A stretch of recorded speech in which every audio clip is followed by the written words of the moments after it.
Anda kembali menyaksikan Apa Kabar Indonesia Malam. Kita lanjutkan diskusi kita. Yang menarik juga dalam peristiwa ini tentunya kita melihat barang bukti senjata mainan yang juga bertuliskan sebuah pesan sepertinya dari terduga pelaku ini yang kita sebut sebagai terduga anak yang berhadapan dengan hukum. Nah, kita ingin bahas lebih dalam apa sebetulnya maknanya, apa yang ingin disampaikan, pesan apa yang disampaikan oleh terduga anak yang berhadapan dengan hukum ini. Bu Margaret, apa Bu? Saya kira itu adalah penggalan-penggalan atau potret beberapa peristiwa di luar negeri ya, yang itu sangat berkaitan dengan perilaku kekerasan. Misalnya di situ dia menulis salah satunya kan Brenton Tarrant. Ya. Dia adalah pelaku penembakan di masjid kalau nggak salah di Selandia Baru tahun 2019. Kemudian dia juga mengutip ada Alexander kemenangan, ya macam-macam lah beberapa peristiwa di situ ya, termasuk kemenangan dari upaya perjuangan kulit putih, kemudian kemenangan Salahuddin dari pengepungan dari Salahuddin Al-Ayyubi kayak gitu-gitu Mbak ya. Jadi itu menurut saya itu adalah beberapa kisah-kisah yang kemudian menjadi inspirasinya. Dan itu ditulis ya, ditulis itu artinya berarti ini terus-menerus dia supaya ingatkan dengan beberapa hal itu yang kemudian dia sudah punya satu tujuan gitu kan. Ya satu tujuan dengan beberapa rangkaian peristiwa ini yang mempengaruhi nanti ininya dia. Untuk apa tulisan tersebut? Ya apa namanya, ini kan kalau menurut saya yang bersangkutan ini kan juga terpapar dari beberapa konten ya Mbak, konten yang kemudian menjadi atensinya dia terkait dengan kekerasan. Kalau tadi analisa dari Pak Martinus kan sebagai upaya untuk menunjukkan eksistensi bahwa dia itu bukan selemah yang kalau memang dia adalah korban bully gitu ya. Itu kan tentu dia kemudian mencari inspirasi, karena kan biasanya korban bully ini sulit untuk lapor misalnya ya, melaporkan kepada guru atau orang tua itu kan sulit ya, karena ada apa namanya relasi yang nggak seimbang kan antara pelaku dengan korban, sehingga kemudian dia cenderung untuk mengatasi sendiri nih upaya untuk membuktikan bahwa dia mungkin nggak selemah itu, bahwa dia juga bisa, bahwa dia ini itu, dan kemudian dia bisa jadi mencari inspirasi dari berbagai peristiwa yang ada di luar yang sekarang melalui media sosial itu udah nggak ada batas nih. Jadi peristiwa-peristiwa nggak hanya cuma terjadi di Indonesia yang bisa menginspirasi anak-anak, tapi peristiwa-peristiwa di luar negeri pun itu sudah sangat mudah menjadi inspirasi anak-anak gitu ya. Pak Martinus, ini kalau kita cari ya di internet, Brenton Tarrant, Welcome to Hell. Brenton Tarrant ini adalah pelaku penembakan massal di Christchurch, Selandia Baru begitu. Pesan seperti apa sih menurut Anda yang ingin disampaikan oleh pelaku dengan menuliskan tulisan kata per kata tersebut? Ya, sebenarnya dia tidak mengidolakan orang ini ya, tapi kalau saya ingin memotret dengan apa ya, the philosophy of action, dia mencoba mencari satu apa ya, satu semacam objek yang akan mengstimulus pemikiran dia, lalu kemudian menambah kognitif dia dengan berbagai macam peristiwa-peristiwa untuk menambah keberanian dia, kira-kira seperti itu. Maka ketika dia udah siap secara kognitif, dia siap secara apa ya, psikis, maka dia melakukan tindakan itu. Jadi seperti tadi dikatakan Brenton Tarrant. Brenton Tarrant ini kan sebenarnya dia menganut ideologi white king supremacy. Dia melihat bahwa yang bukan orang kulit putih itu adalah ancaman. Maka dia menyerang orang-orang yang bukan kulit putih di New Zealand tadi. Dan ini bukan berarti dia menganut ideologi itu. Kita harus baca secara keseluruhan dokumen yang kita temukan. Kalau kita baca secara keseluruhan, maka kita akan mengambil satu potret buat kita bahwa orang ini ada masalah dengan psikologis. Catatan-catatan yang saya baca yang ditemukan dari adik-adik kita di Densus tadi, saya bisa menyimpulkan itu. Dan potretnya harus kita lihat, ini bukan teroris, tapi yang harus kita selesaikan adalah aspek psikologisnya. Aspek relasi-relasi sosial, komunikasi-komunikasi yang terdistorsi akibat dari berbagai aspek bullying, kemudian sering menonton film-film yang kekerasan itu, kita harus selesaikan itu semua, termasuk relasi dia dengan teman-teman yang lain. Oke. Kira-kira seperti itu. Oke, aspek psikologis Mbak Ajeng, apakah ini juga bentuk cry for help yang disampaikan? Saya rasa berdasarkan literatur, ada banyak penelitian yang menyatakan bahwa exposure terhadap konten-konten kekerasan yang agresif tentunya akan juga berdampak dengan cara berpikir individu tersebut. Sehingga ketika dia mengalami kondisi yang tidak menyenangkan, bisa jadi ada narasi pembenarannya juga bahwa mereka menekan saya perlu membuktikan bahwa saya kuat, dan pada akhirnya juga mengarah kepada risiko terjadinya perbuatan-perbuatan yang ekstrim. Jadi kalau kita lihat memang dampak psikologis dari paparan-paparan yang sebetulnya tidak sesuai dengan usia anak. Banyak sekali, kalau saya bilang gini deh, kalau dulu mainan kan ada usianya ya. Misalnya mainan untuk anak usia 3 tahun, 5 tahun. Tapi kalau kita bicara informasi, tidak ada tuh pembatasan usia. Sehingga akhirnya banyak sekali konten-konten yang sebetulnya tidak layak untuk dikonsumsi oleh anak sudah mereka serap bahkan dari usia dini. Sehingga itu akan punya dampak yang sangat signifikan bagaimana pemikirannya, bagaimana anak ini melihat bahwa dengan kondisi-kondisi dirinya mengalami tekanan-tekanan tertentu, bisa jadi itu akan mengarahkan tindakannya pada tindakan yang agresif. Ataupun melakukan kekerasan-kekerasan tertentu, sehingga kita perlu memahami dinamika psikologisnya sebenarnya seperti apa sih, kenapa sih kok ada seorang anak yang bisa melakukan tindakan yang se-ekstrim itu. Oke, Pak Satriawan, Ya. peran bimbingan konseling atau BK dengan kejadian ini, apa yang bisa dilakukan? Ya, saya pikir tidak dipersonalisasi hanya untuk BK ya. Ini kewajiban semua guru, kewajiban kepala sekolah, pengawas atau birokrat pendidikan, termasuk juga orang tua dan masyarakat. Saya melanjutkan tadi yang Bu Margareta, bahwa sebenarnya anak murid kita atau siapapun yang menjadi korban bully di sekolah itu harus berani speak up, harus berani berbicara. Dan sebenarnya dalam regulasi kita itu sudah ada yang namanya tim pencegahan dan penanganan kekerasan. Ya kan, di setiap sekolah maupun madrasah. Saya tidak tahu bagaimana di pesantren. Nah, jadi struktur TPPK itu baik diambil dari orang tua, komite sekolah, dari guru gitu kan ya, dari unsur masyarakat. Itu harus ada strukturnya, harus ada program kerjanya, disosialisasikan, anak harus lapor kemana, hotline-nya 24 jam, itu bisa. Persoalannya apakah TPPK itu yang didasari kepada Permen 46 2023 sudah eksis di sekolah kita. Nah, saya sih mengingat dulu eksis Pak, tahun 2023 waktu permennya baru keluar. Semuanya melaunching sekolah madrasah gitu ya. Tapi sekarang nggak kedengeran lagi. Karena mungkin programnya, kebijakannya yang berbeda lagi gitu fokusnya. Nah, kami berharap hal-hal yang positif seperti ini terus dilanjutkan, bahkan diperkuat.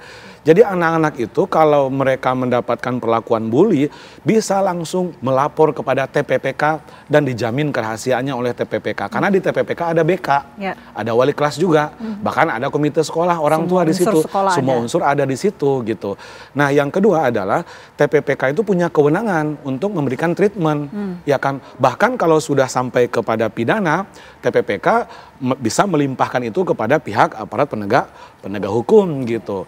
Nah, saya pikir upaya-upaya seperti ini harus diperkuat di sekolah. Nah, saya tidak mendengar 2 tahun terakhir ini TPPK itu eksis di sekolah-sekolah. Itu yang pertama ya. Nah, saya pikir ini cukup menghambat gitu. Nah, yang kedua adalah bagaimana membangun relasi antara orang tua dengan sekolah gitu ya.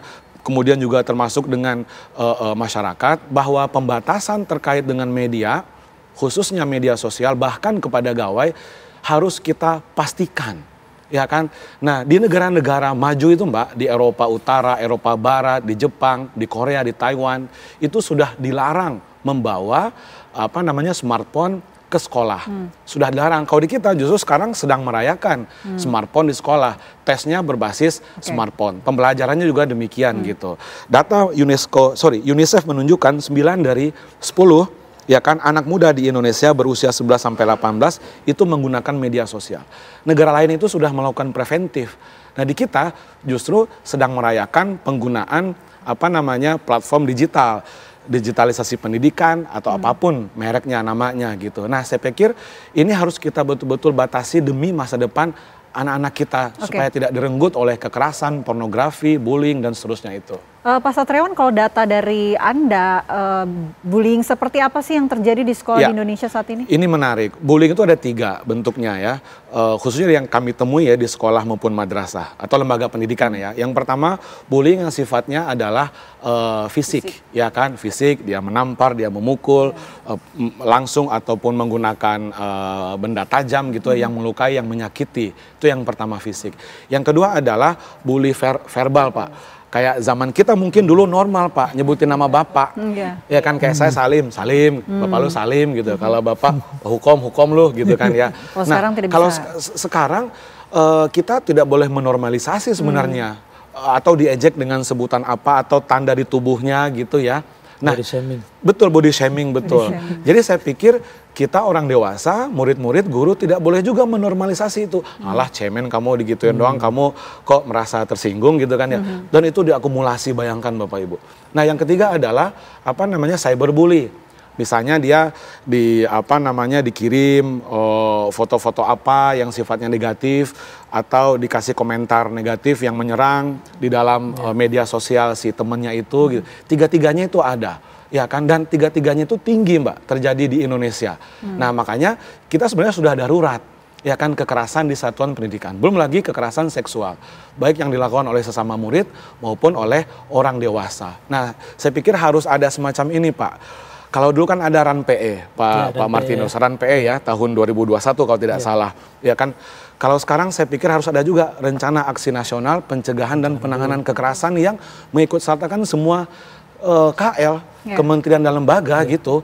Ya kan, tidak hanya KPAI. RAN PE-nya sudah ada, Bu? Iya, sudah dibahas kemarin dengan beberapa KL. Punten, Bu, dibahas, sedang dibahas atau sudah ada produk barangnya? Revisi dari yang sudah ada, kemudian didetailkan dengan mengajak beberapa KL oleh BNPT. Kebetulan KPAI menjadi salah satu yang juga menjadi bagian di situ. Iya, saya pikir ini bagus, rencana aksi nasional ya, pencegahan, penanganan kekerasan di satuan pendidikan kita khususkan. Gitu. Kabarnya KPAI juga ingin memperketat penggunaan media sosial dengan Komdiji, benar? Saya kira berbasis dari situasi ini ya, dan beberapa kasus terakhir, misalnya kayak kemarin pelibatan anak dalam aksi demonstrasi yang seperti itu juga, kan itu salah satunya juga ada pengaruh dari media sosial ya. Jadi saya kira penguatan gitu ya, penguatan untuk bagaimana perlindungan anak di dunia cyber dari berbagai konten-konten negatif, itu saya kira memang harus dikuatkan gitu. Kalau tadi Bapak bilang usia 11 ya, kok usia 11 Pak, anak TK aja pakai gitu ya, itu istilahnya. Jadi kalau di Indonesia mungkin sudah ada ini ya, warning misalnya, mungkin 13 boleh pakai media sosial meskipun dengan pendampingan orang tua.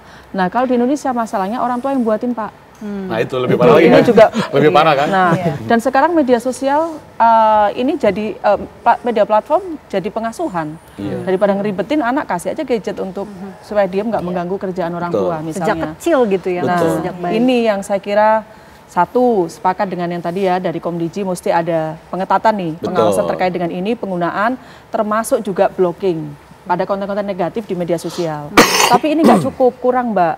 Tentu juga butuh yang namanya pengawasan yang kuat juga dari orang tua, kemudian keluarga, termasuk orang yang dekat dengan anak di lingkungan satuan pendidikan terkait dengan aktivitas anak, tidak hanya di dunia nyata nih dalam bergaul atau bersosialisasi ya, tapi juga termasuk aktivitas di dunia atau di media sosialnya gitu. Oke, lingkungan, guru dan juga orang tua berperan. Mbak Ajeng, tapi kalau kita bicara soal korban dari perundungan ataupun korban bullying, sebetulnya ciri-cirinya seperti apa sih? Apakah benar pendiam begitu, tertutup?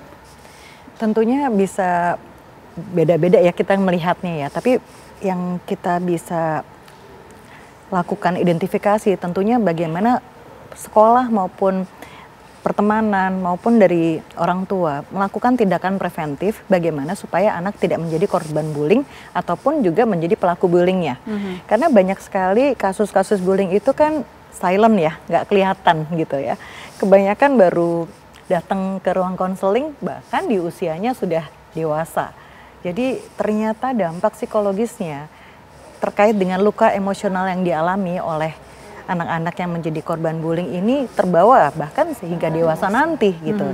Jadi kalau tidak tertangani dengan baik, apalagi ada paparan exposure hal-hal terkait dengan kekerasan, itu akan punya dampak yang cukup serius terkait dengan bagaimana nanti bisa jadi pelaku melakukan aksi kekerasan juga. Sehingga memang saya rasa perlu perubahan sistem yang tentunya bisa memutus mata rantai dan bagaimana supaya kasus ini tidak menjadi membesar dikarenakan banyak kejadiannya ada copycat ya gitu ya. Jadi habis satu kejadian nanti muncul kejadian yang berikut dan bagaimana sistem kita perlu melakukan tindakan yang cukup signifikan supaya hal tersebut tidak terjadi. Karena kebanyakan korban perundungan atau bullying ini kerap sulit untuk menceritakan masalahnya kepada orang dewasa. Itu ketakutan mereka. Tapi apa sih sebetulnya yang bisa dilakukan untuk membuat anak-anak ini bisa lebih terbuka terhadap orang dewasa tentang permasalahan yang dialaminya, Mbak Aca? Jadi bagaimana sistem dalam keluarga membuat mereka bisa berkomunikasi secara terbuka, apapun yang terjadi, dari keluarga, di sekolah, dengan pertemanannya. Karena saya melihat banyak kasus itu bisa jadi ya karena memang anaknya tidak melakukan upaya untuk bicara karena takut, karena merasa bahwa kalau nanti dia jujur justru membahayakan buat dirinya. Ada banyak kasus yang tentunya kita bisa melihat ini multifaktor ya gitu ya. Bagaimana sistem dalam parenting di rumah, bagaimana sistem pendidikan juga melakukan upaya supaya komunikasinya juga menjadi lebih baik, atau jangan sampai nanti justru jadi berlebihan. Saya pernah nanganin juga nih kasusnya, sebenarnya bukan bullying tapi karena si anak terlalu khawatir, akhirnya dia merasa dia menjadi korban bullying walaupun sebenarnya tidak gitu ya. Jadi memang perlu disikapi dengan hati-hati supaya kita semua bisa mengedukasi baik dari anak-anak, dari keluarga, dari orang tua maupun dari pihak sekolah, bagaimana caranya supaya kita bisa menangani ini dengan lebih baik lagi. Oke, sedikit Mbak. Iya, silakan. Menyikapi yang tadi disampaikan ya, bahwa ada tim pencegahan dan penanganan kekerasan itu ya. Saya kira mungkin ini juga mesti dicek dan dikuatkan kembali karena ada banyak kasus bully yang ngelapor di KPAI, Mbak. Artinya berarti di sekolahan tidak cukup tertangani gitu. Nah, ini mungkin saya kira belajar dari kasus ini mungkin itu juga butuh penguatan penerapan tim TPPK atau penerapan sekolah ramah anak di semua satuan pendidikan. Baik, kita masih ingin melanjutkan perbincangan kita, termasuk juga saya ingin bertanya ke Pak Martinus. Pak Martinus, dari peristiwa ini juga kita ingin tahu bagaimana kemudian aparat menyeimbangkan antara proses hukum terhadap perlindungan anak, terduga anak yang berhadapan dengan hukum ini. Nanti kita bahas usai jeda. Apa kabar Indonesia Malam akan kembali untuk Anda pemirsa sesaat lagi.